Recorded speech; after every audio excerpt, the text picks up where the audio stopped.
जम्मू कश्मीर के लोगों को खानदानी राज की वजह से उठाना पड़ा काफी नुकसान। जम्मू में मेगा अवामी रैली से वज़ीर-ए-आज़म नरेंद्र मोदी का खिताब। कहा जम्मू कश्मीर में अवाम दोस्त हुकूमत, हमें चाहिए विकसित जम्मू कश्मीर।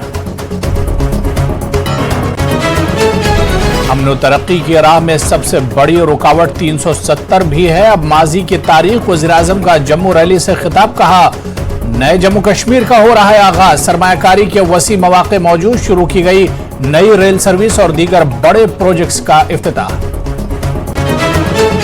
जम्मू कश्मीर अब तालीम के शोबे में बढ़ रहा है काफी आगे। वज़ीर-ए-आज़म नरेंद्र मोदी का बयान। IIT और IIM जैसे इदारे कायम। तालिबात अब घरों के करीब ही हासिल कर रही है तालीम। 32,000 करोड़ रुपए से ज्यादा के प्रोजेक्ट्स का इफ्तिताह। कौम को वक्फ और संग बुनियाद।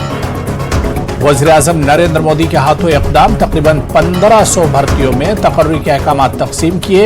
एम्स जम्मू का भी इफ्तिताह। रेल सर्विस और दीगर मंसूबे भी शामिल। हड़ताल कैलेंडर के बजाय अब जारी होता है तालीम और रोजगार का calendar. Lieutenant governor Manoj Sinha का जम्मू की रैली से खिताब। कहा मोदी की क़यादत में 60,000 करोड़ के प्रोजेक्ट होंगे 2025 तक।